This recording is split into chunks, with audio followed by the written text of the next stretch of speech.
Hey, I'm Anjali, and I watch a lot of TV. I'm hosting a television review podcast called Anjali Vision, and it'll air every other week through the Trident network. I'll have interesting guests each episode to answer important questions like, how quickly would you resort to cannibalism in different post-apocalyptic TV show scenarios? And who's the best daddy on TV right now? Jamie, where are you going? Just to crawl under a rock. Why? You just won $1,000 savings bond. No, I was just publicly humiliated when my journal was read in front of the entire class. What are you talking about? Everyone loved... Wait. Whoa.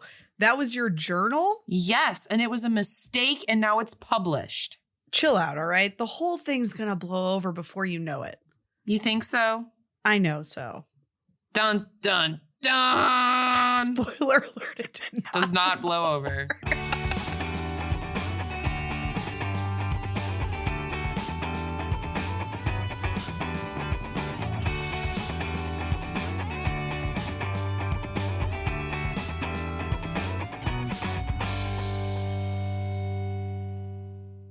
Hey, Val.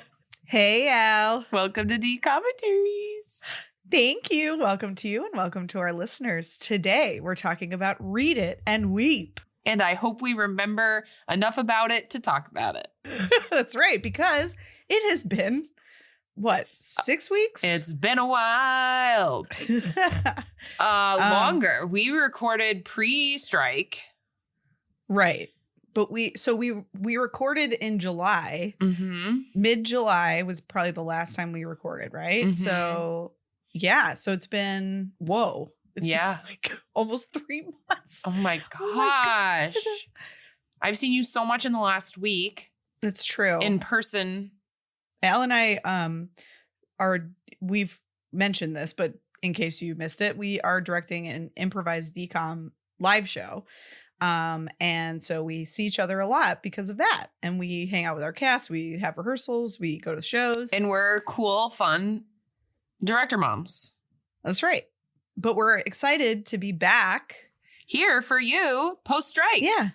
Post-strike. This is so exciting. This is exciting. So anyway, it's been a while. And it has not only been a while since we recorded, but it's been a while since we watched this movie. Yeah, We were going to record it pre-strike, and then the strike happened.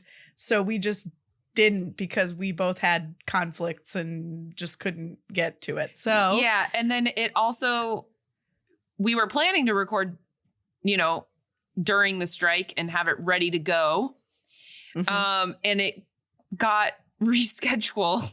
I kept telling Val, Read It and Weep was cursed. So maybe we weren't meant to record at all during the strike, and that's why Read It and Weep was cursed. And so now, post-strike, here we are, ready for Read It and Weep. That's right. And we are reading and we are weeping. We are weeping, yes.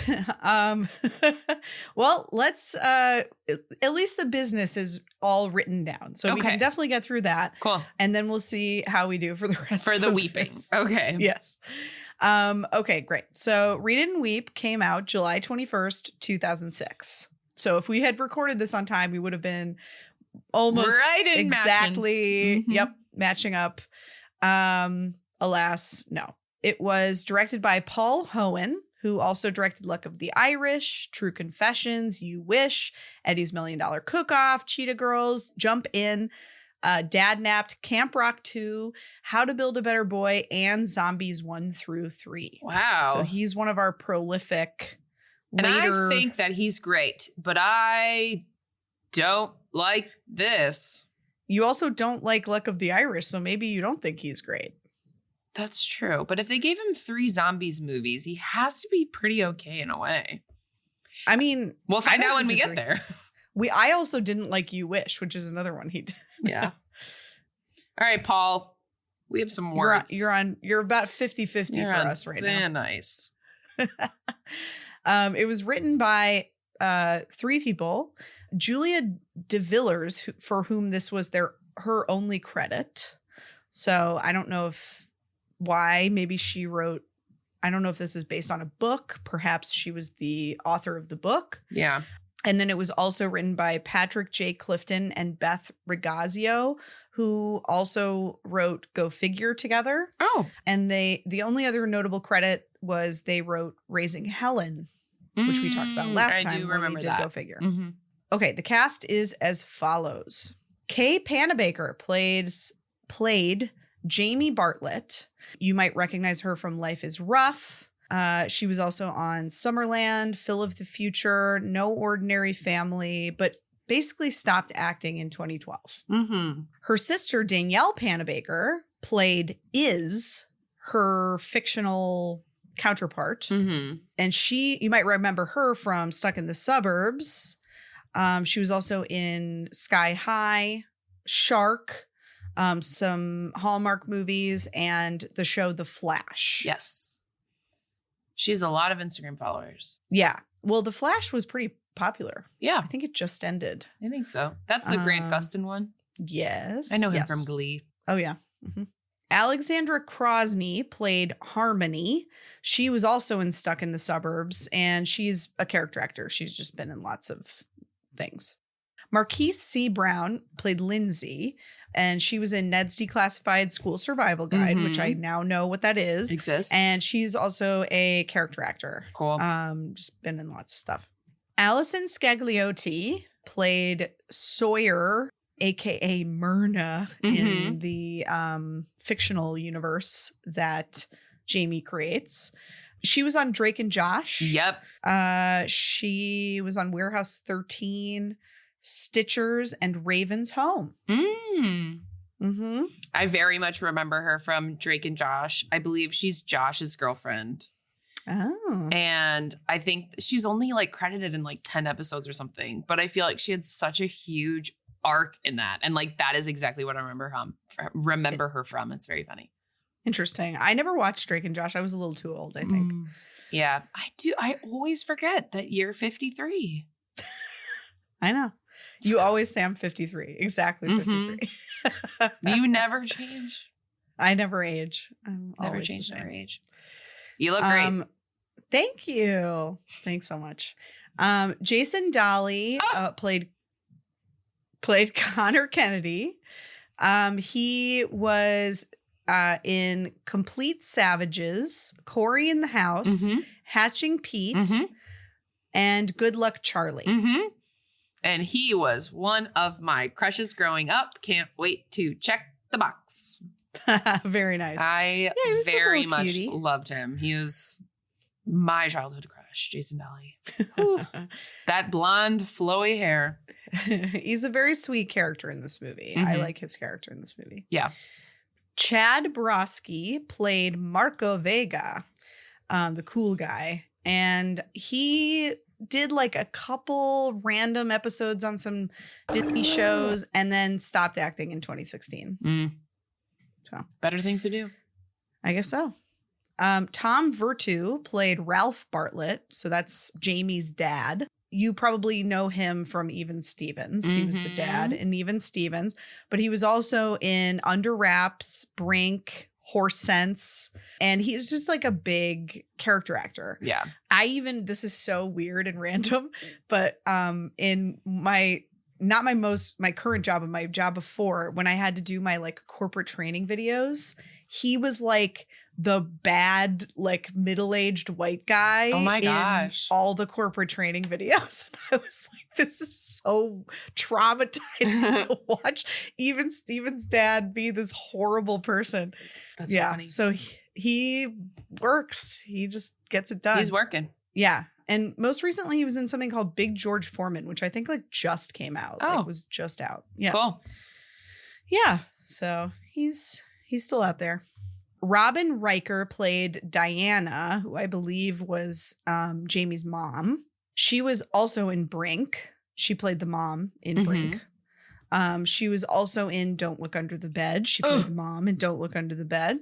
And she is also a character actor. A couple things. She was in Brothers, Get a Life, Thunder Alley, and a bunch of soap operas. Cool. Yeah. Nick Whitaker played Lenny Bartlett. I believe that's the younger brother. Older brother. He was in High School Musical 1 and 3 and Hatching Pete. Cool. He did look familiar, so. I think he's a singer. Like, I don't think he's an actor per se. So I think that's maybe why he doesn't have like a ton of acting credits. Felicia Feheko played Jennifer 1, one of the little sidekicks of the Myrna or whatever her name is. She was also in High School Musical. Melinda Money played Jennifer 2. She was in Pixel Perfect and High School Musical. Cool. And finally, Joyce Cohen played Miss Gallagher, who I believe was her agent. Yes. And she was on Wish Upon a Star. Whoa. The proto DCOM. Yeah. And she was in Pixel Perfect and High School Musical. Wow. Mm-hmm. Okay. The synopsis is as follows. A schoolgirl's private journal becomes a bestseller after she accidentally hands it in as a homework assignment. Yep. That's what happens. There maybe could have been like a second sentence that's like, and then there were repercussions for that. They're implied. Yeah, they're implied. There are literally no fun facts about this movie that I could find, so apologies. Wow. That's saying something. I know, but that does mean that the business has concluded. Wow. Thanks for doing your business, Val. Anytime. I'm so glad to be back in business. Back in business. Back in business. Al and Val, back in the business. Hey, Al. Yeah, Val. Did you have any first impressions of this? Did I have any? I sure did. Do I remember any of them? Fuck no. I need everyone to know that Val just said, how do we do this? So maybe we can never go on hiatus again. Also, if you didn't listen, okay, so I feel like before we get into my quotes or moments, if you didn't listen to our last episode, which had the cast of Improvised Decom on it, Val at the very end announced some exciting news. Val, say it again. I'm gonna be an aunt. That's right. I'm with child. Val is with child. There'll be a little Hal appearing in Val December. Is so graciously naming her child after me. That's right. And not her grandma and her husband's grandma. Very exciting times. And Val, all of us here at D Commentaries wish you the best. All of us. All of us here.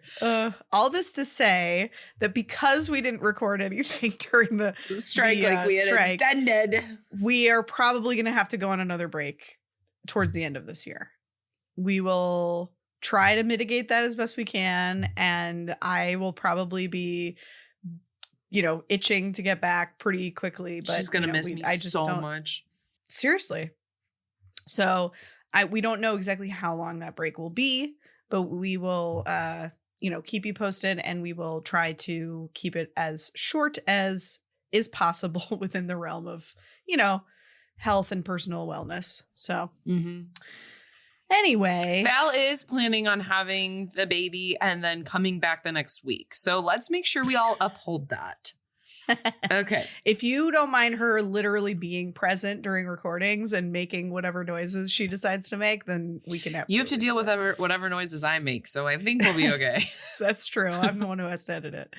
All right. You can't put off your first impressions anymore, Al. Oh, fine. What Val. were they? Okay, so I remember not liking this movie. I'm going to give it a 4 because that's what I remember. I don't ever need to watch it again, but I've seen worse movies.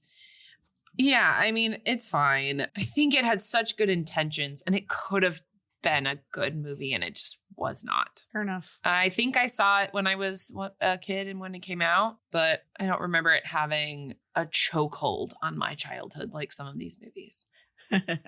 Val, first impressions. Thanks, Al. I kind of felt the same way. I think that this movie kind of falls into that category that I don't love, of the sort of over the top, like campy feeling DCOMs, which kind of makes sense because this guy, I think Paul Hohen, is responsible for some of the ones that I haven't really enjoyed.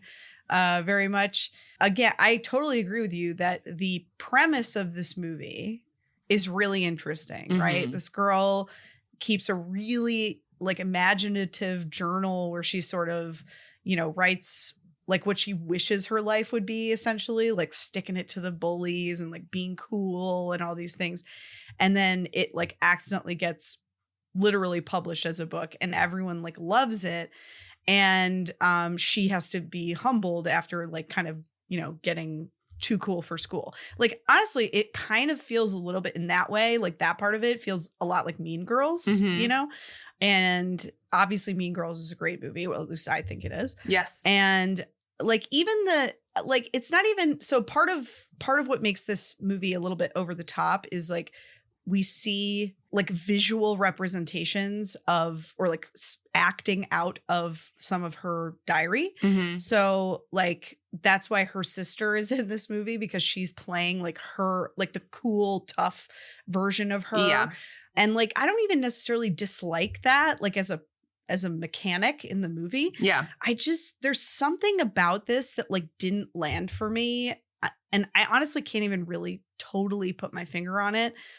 One thing I was confused about was who is like her avatar in, her older sister, who's playing her in her stories, goes from being her avatar to being like the devil on her shoulder. Yeah. And it turned very like, okay, is she okay? Because she's like talking to herself and people are noticing. Right. So it goes from like this sort of very healthy exercise of just like writing about how you're feeling or like using your imagination to make yourself feel better to talking to yourself, letting an imaginary person you created like influence your decision making. It was a little confusing. I think that like the story lost the plot a little bit like partway through.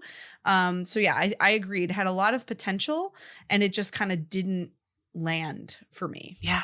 Val, Val, did you have any favorite quotes or moments? Sure. I have one favorite moment and then a couple of favorite quotes. My favorite moment is the amount of side bangs that are in this movie. They are prominent in this movie. These are my favorite quotes. They're only the coolest kids in the kingdom. Yeah, it's mostly fiction. I don't have a date or a snorkel. There must be someone here you can talk to. And then they see a dog. Hooligans. We have hooligans. And then there was a newscaster on television that said, up next, 7 things in your toilet bowl that could kill you.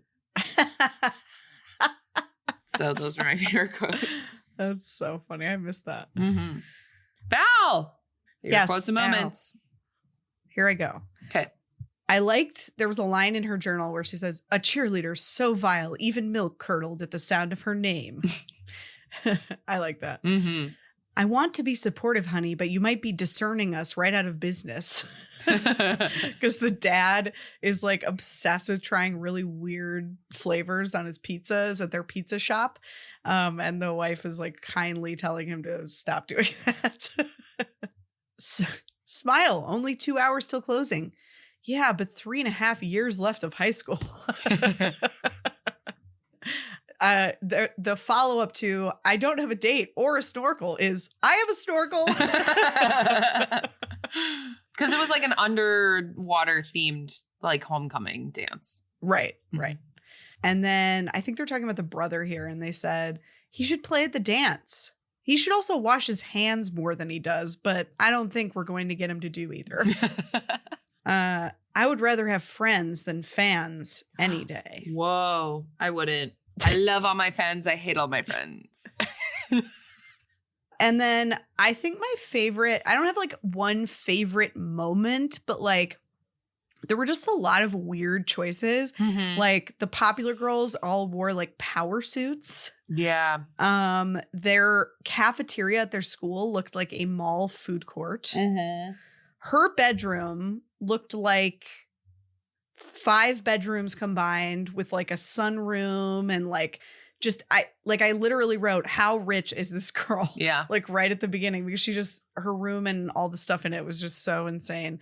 There's just like some bizarre things in this movie. And like one thing I normally like, but maybe because it was like in the context of a lot of this other stuff, is like she's very smart, right? So she talks like an adult, which like normally I actually appreciate, because I kind of felt like that when I was her age. Mm-hmm.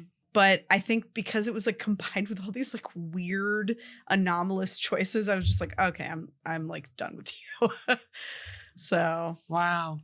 Yeah. Okay. Val's done with you. Is it time for a synopsis? Val, my top spinoff. My top spinoff for the last how many ever weeks, waiting impatiently. You've been waiting topless this whole time? Yeah, the people of Chicago are loving it. Well, I will join you. Thanks.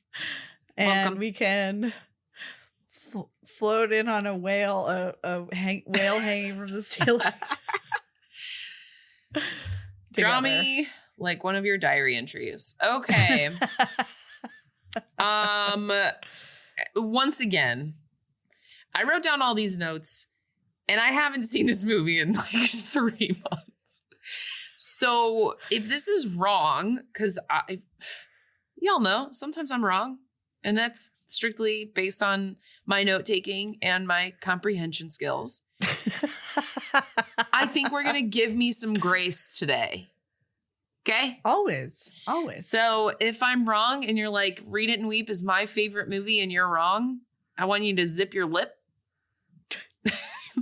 I don't want you to say anything. Okay? All right, Val, you also don't really remember this movie. And so even if I don't know, Val also might not know. That's true. Okay. We'll see.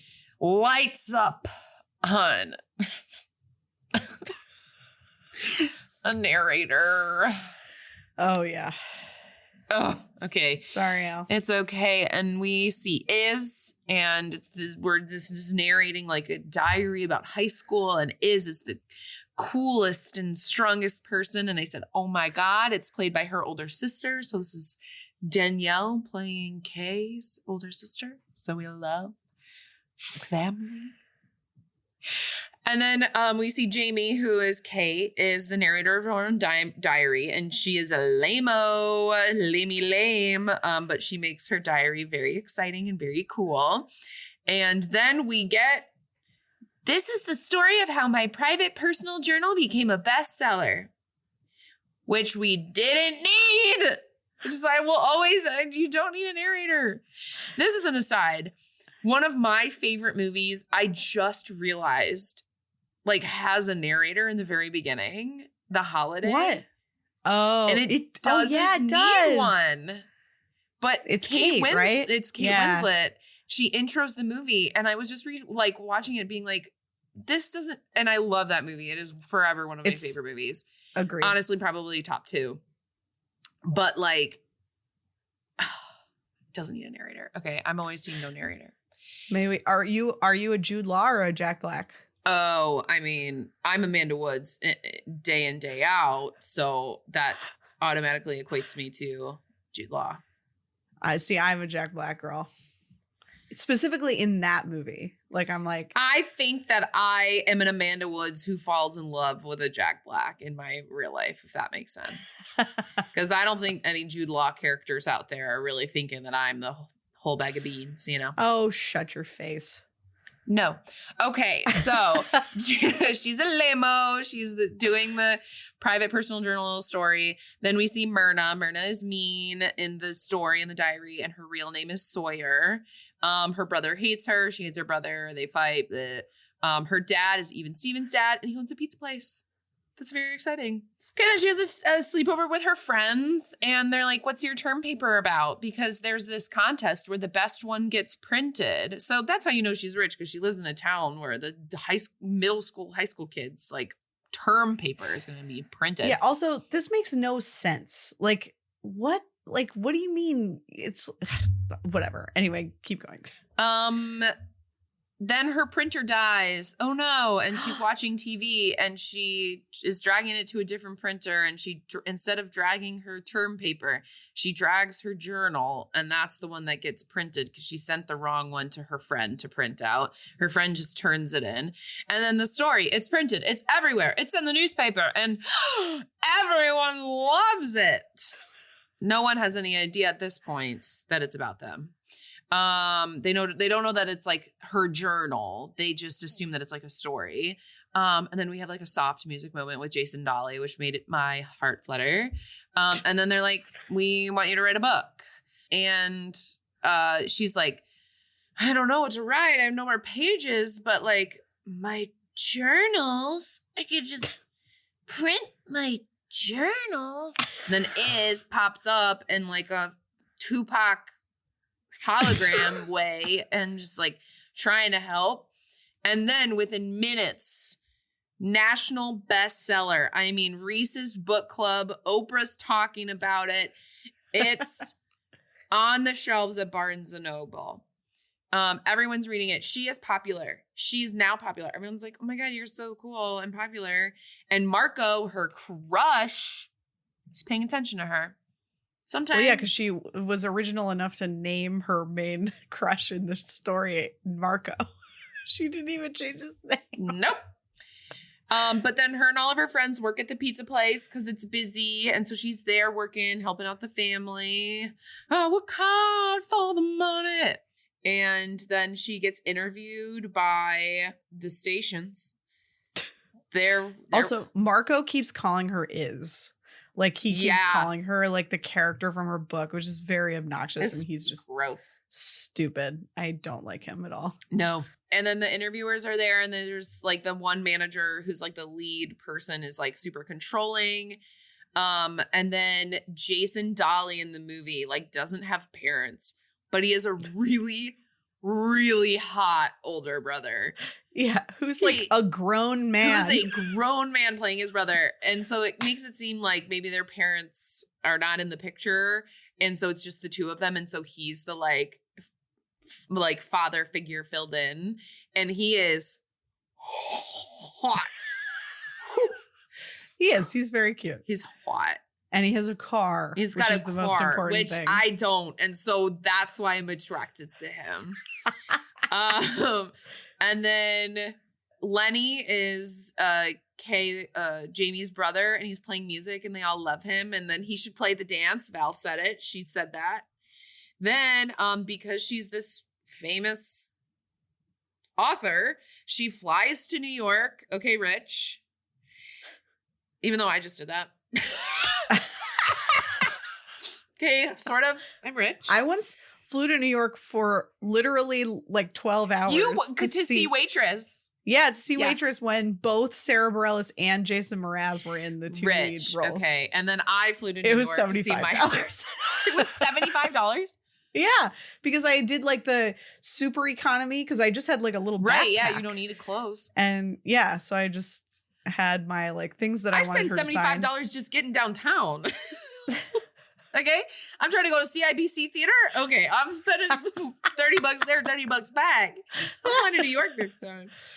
Okay, so wait, sorry, real quick. I do just want to establish a couple things. She does not Val lied when she said she doesn't remember this movie.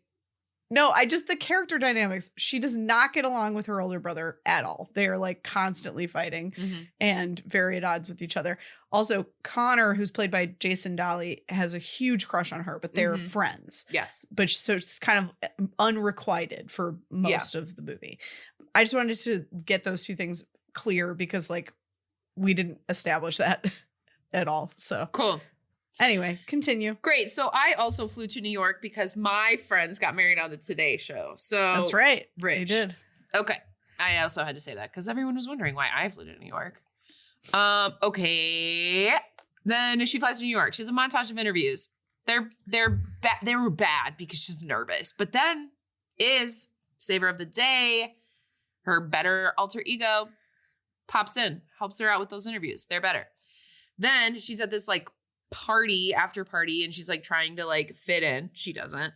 And so that's when she sees the dog and is like, oh, that's nice. I like the dog. And then she gets stuck to this famous girl, like their hair gets stuck together. And this famous girl's mean and she's wearing a tiara, like completely unironically. But then her famous friend is like super nice. And that was like that. Never came back again. Never came back.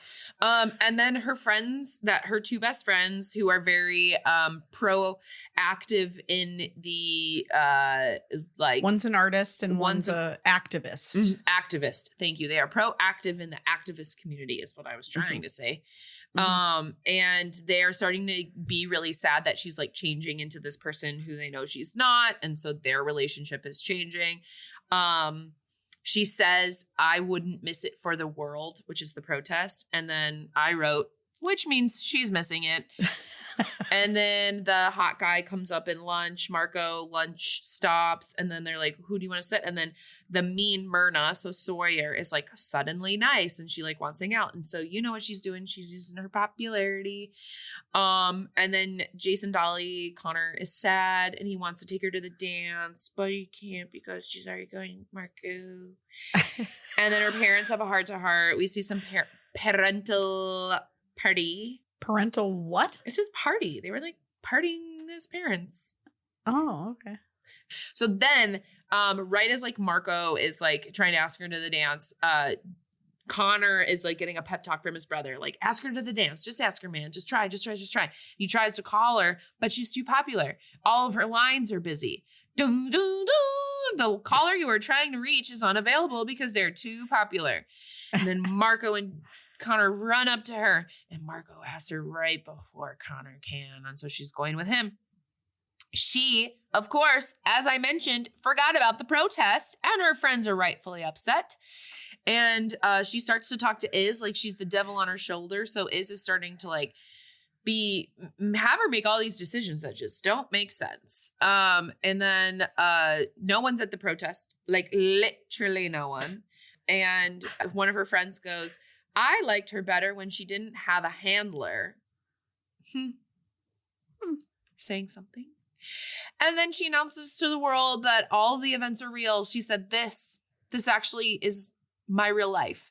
And people are shocked. The fact that no one knew that that's what this was about the whole freaking time is like, how stupid are you exactly to not know that this is about you? You underestimate the readers of Reese's book club. Apparently. So then the next day she shows up to school in a wig and everyone's mad because she wrote about them. Laugh out loud. So she literally tried to Mia Thermopolis this and be like, take off the hat, Mia. So then is like taking over and is being mean and telling her to keep being mean to everyone. And you're finally popular and don't let anyone boss you around. She talks to Marco about him being in the book and he's like, cool. And then Sawyer is running around bad PR. Jamie tries to get her friends, but they're sad and they leave. So she sits with Marco alone at lunch and she realizes he's a turd. And then business is down at the pizza place. The pizza place went up because she was a good writer and then now has gone down because everyone hates her now. Right. So her friends are setting up for the dance. Because she roped them in to setting up for the dance. And then she ditched them. Then she ditches them. And then she's also like staple gunning a huge whale. So there's this huge whale at the top of the gym. And a paper they're mache like, whale. Yeah, they're like staple gunning. And I wrote, which shouldn't an adult be doing that? And then Darbus, what are they doing in a tree? What are those two doing in a tree? That's funny. Then tells her so her figment of her imagination, who is now, she is like actively talking out loud to, tells her that everyone's afraid of her. She said, everyone's afraid of you, so you should be more badass. And then she told Lenny, they got in this huge fight. Her and her brother got this huge fight. She goes, you need to quit guitar because you suck. What? Then she comes home the next day, guitar in the trash. Smashed in the trash. Trashed. And then she goes and apologizes to him and was like, hey, I didn't mean to tell you to quit. I just hate you. And that was that. Then all of her friends disappear from her AIM. All of her friends were on. She logged on. You've got mail. And they all logged off. If she put up an away message, no one would see it. Except Connor. And they have a you've got mail moment. And he wrote, no, I hate what you've become. Oh, right in the heartstrings. And then Connor writes a passage in the newspaper defending her. And he didn't put a name. And I wrote in caps, oh my God, she thinks it's Marco.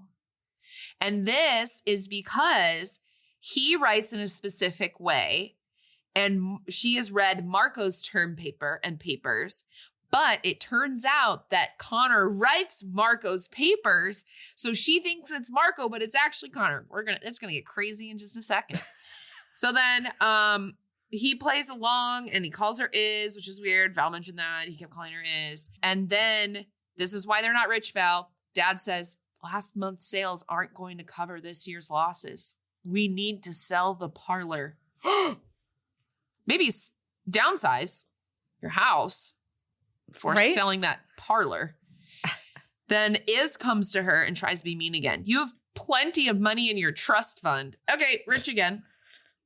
So then I wrote, then why do they have to sell the parlor if she has a trust? Well, basically they're not like the normal, actor parents who steal all their kids' money. Like she earned this money from her book sales. So they just put it into, I didn't even think about her being rich. Like a trust for her. Mm. And it's not like they're going to take her money to like save the pizza parlor. Wow, that is really nice because actor parents do steal. Shia LaBeouf. Okay, so then she arrives to the dance. Her friends, they walk away. Just walk away. Just walk away. And then she's with Marco, who asked her to the dance, who seemingly is the hottest guy in school, but he doesn't have any other friends, and that is confusing to me. Because he sucks. Sucks. Then everyone's dancing, they're laughing, they're living. There's a live band, which I think is very cool. Rich school. And then there's this guy dancing with finger guns. Then Marco keeps calling her Iz, and it is weird because she has asked him to stop so many times. So then she says she knows his style from the paper. Thank you for defending me. I know your style because you wrote that poem. And he was like, I don't know what you're talking about. I paid Connor to write my stuff. And then she grabs invisible Iz, literally a scene where she you see her grab the actor and then they pan to the next scene and she is fisticuffs dragging someone along with her. Awful. But there's no one there. There's no one there. Awful. And then it looks weird because she's just having a full-on conversation with herself.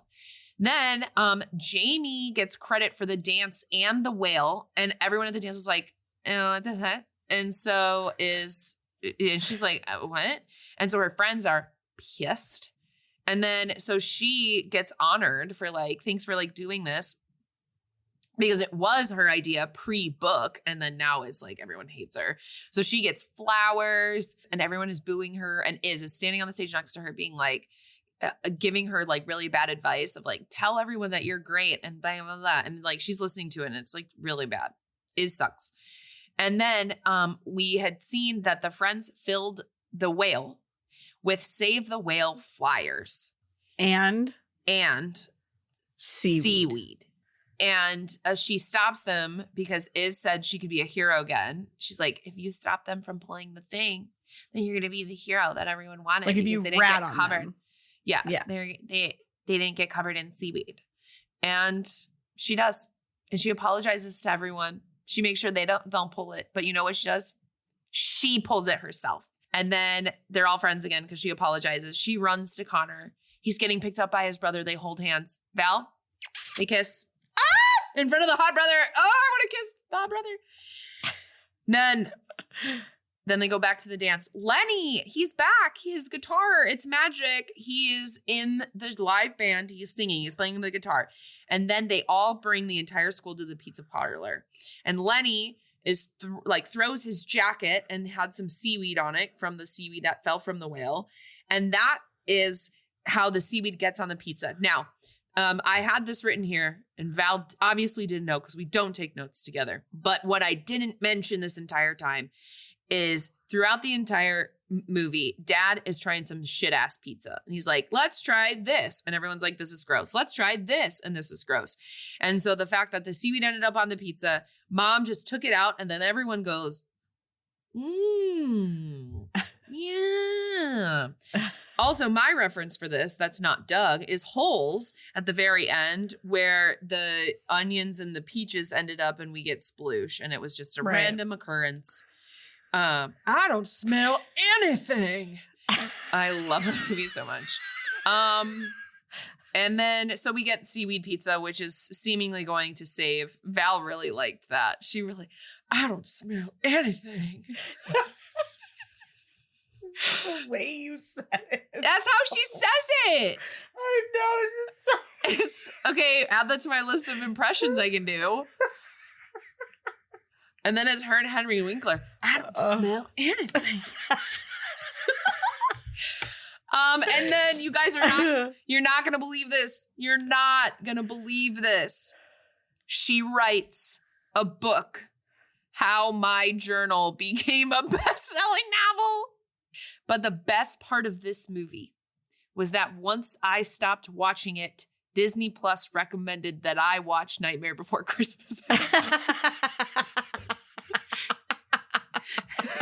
That was the best part. And that was Read It and Weep. No, I didn't. I watch it 2 times a year, once during Halloween and once during Christmas. And so it was too early. Fair enough. Okay. You know, what was more fun, watching the movie or listening to me do it? Listening to you do it. Thanks, Val. That was nice. Is there anything else that you would like to say, or shall we bingo? No. Let's bingo so we can get the hell out of here. Okay. Al, why don't you start? Thanks, Val. One hit wonder. I don't think so. No. I mean, unless there's like a Danielle Panabaker song in there that. Let me see real quick. Now I'm second guessing myself. Okay. Oh, there is a song. So, okay, there's a few. There's a song by Jordan Pruitt. Oh, yes, there was a song. And it was called Outside Looking In. Mm-hmm. There was also a song performed by Nick Whitaker, her older brother Lenny. Yeah. Which was called I Will Be Around. And then there was another song performed by Drew Seeley, the voice of Troy Bolton in High School Musical 1, called Join the Party. So I would say any or all of those qualify. Yeah. Marking it. Wow, I was quick to judge. Okay, breaking the fourth wall or looking into the camera. Surprisingly, no, given the fact that she was like hallucinating the entire it's kind of surprising that she didn't do that. Yeah. Okay, holiday themed. Nah. Clunky metaphor. I mean, like the whole journal / imaginary friend being her inner voice, like her inner self, I would say is metaphor. Yeah. Also, the whale kind of crashing down is kind of like a metaphor for. Yeah, she's like about to like ruin everything. She's like, yeah. Parents who just don't get it. Not really. I think her parents are kind of cool. Yeah. And even Steven's dad is hot. I don't know if I agree with that, but they're cool. I never really found him very good looking. Oh, I think he's cute. That's fine. He's my Jack Black. That's fair. Now you have to keep in the stuff about the holiday. Great. Cool non-parent adult. Hot brother. Yes, for sure. Okay. Someone too famous for a TV movie. No. Competition to resolve central problem. No. A montage sequence. Yes. There's at least one, but I think there's more than one. Cliche villains. I mean, yeah. Myrna Sawyer. Myrna Sawyer also like is kind of a, like her mind is the villain. Yeah, her like devil on her that's shoulder. deep. Hmm? Clothes or items you owned. Yes. Yeah. I had two things. Okay. Right at the very beginning of the movie, she uses a electric pencil sharpener. I still have it. And her brother's stereo is the exact same one I had. Cool. Yeah. I had side bangs. I also had side bangs. I had side bangs way beyond when I should have had side bangs. Rotten Tomatoes 40 to 60. Ooh, boy. Okay, so here's what my thought process is. Obviously, neither one of us particularly liked this movie. However, when we ran auditions for about 90 people for improvised decom, more than one person said this was their favorite movie. And then I reacted like, oh, that's a good one. Yeah, I've heard of that one. I know better now. So I'm a little mixed on this one. I'm going to go with 43. Wrong. 58. Well, at least we get the square. Happily ever after. Yeah. Yeah. She gets her smooch. She gets a smooch. Speaking of smooches. Almost kissing. Yes. There has to be an almost kissing. kiss to get a real kiss. Someone who became famous. Danielle. Yeah. Betraying of one's real friends or values. Oh, yeah. One hundo. Oh, yeah. Hi.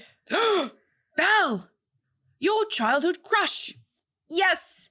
Jason Dolly. Yay. I love him. I don't know him. Obviously bad special effects or stunts. Not really. No. I mean, There there's wasn't nothing really any like stunt. Yeah. I mean, even like the seaweed falling down, like it looked a little silly, but like I think it was meant to. Like I don't think it was because they just didn't get the setup right or something like that. So yeah. It was fine. Mm-hmm. Disney Channel star Jason Both Dolly Panabakers and the Jason Panamakers. Dolly. Yeah. Yeah. And Dad. And Dad. He was a Disney Channel star. Musical number. Yeah. We both forgot, but then remembered. But then there were. Yeah. Yes. Magic.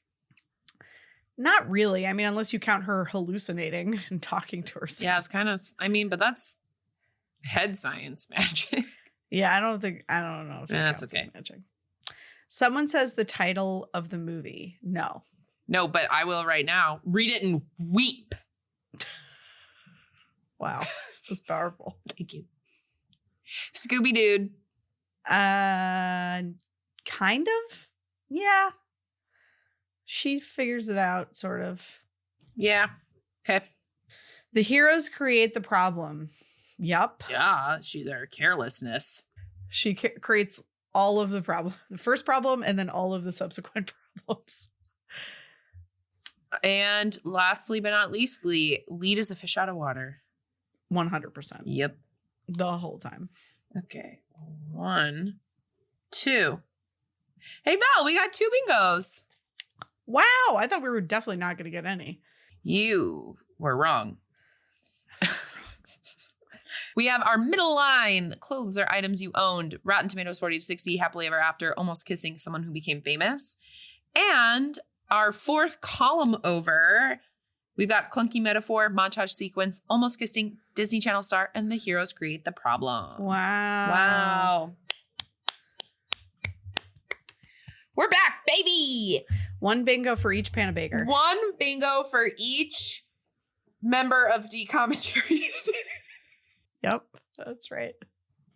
We've got a game today, and the game is I'm going to tell you a story about my diary as a child. Seriously? Yes. Val, did you write in a diary? So I am the type of person who has a bunch of aspirational diaries, of which the first 1 to 5 pages are filled out, and then nothing after that. Now, this is going to be a story I've literally only told one person this. It's Ryan. It's Ryan. Now I'm telling everyone, because when I get famous, everyone's going to listen to this. Yeah, true. When Taylor Swift comes to your football When game. Taylor Swift comes to my podcast, we're going to spike in 400%. So I had a crush on a boy in 7th grade. Is this the wrestler? This is the wrestler. Uh-huh. Okay, so you guys know about the wrestler.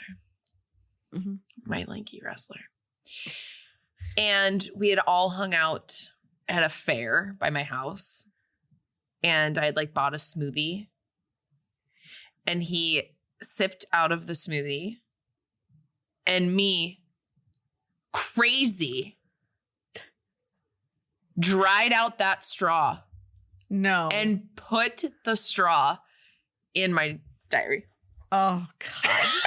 Oh, my God. Oh. So bad. And this is why, everyone, I'm alone. This is why I'm alone and I'm okay with it. And that's why my wrestler will never love me back. Wow. That is quite something else. Isn't that crazy? Yeah. So in lieu of a game, you get my secrets. Read it and wait. Oh, Val, I missed you. I missed you, even though I saw you yesterday. I saw you yesterday. I saw you Sunday. I saw you a couple weeks before. Friday before. Jeez, oh, Pete. Yeah, we've been up in each other's business. Hanging out. Okay, Val, what are we watching next? We are watching Return to Halloweentown. Ooh, now, okay, is this the one with KJB? No. Yeah, this is the first one with Sarah Paxton. Yeah. This is the controversial one. Right. Wow. I'm excited. It's going to be something. It's going to be a thing. Yep. Her and Lucas Grabeel. Yeah. And hopefully there won't be another strike. So we can actually. Val, I thought you said Shrek. And I was like, why don't you want another Shrek? It's like, no, we all want more Shrek. No, we can have as many Shreks as they want. Thank you. You hear that, DreamWorks? All right. Well, like, subscribe, tell a friend. We're back. Guess who's back, back, back? It's us, Back. us. Commentaries. All right. Well, this has been great. This I'm is so fun. glad we're back. Yep, we're back. I just do whatever I can to make Val laugh at the end of this. Bye, Val. Bye, Al. This podcast was produced by me. And me. And it was edited by me. The music was composed by Michael McNally. You can find us online at thetridentnetwork.com/dcommentaries-pod. And you can find us on Instagram and TikTok at dcommentaries. D-Commentaries is a part of the Trident Network. To learn more about our videos, live shows, and other podcasts, please visit thetridentnetwork.com. Disney Channel original movies. Damn it, Allie.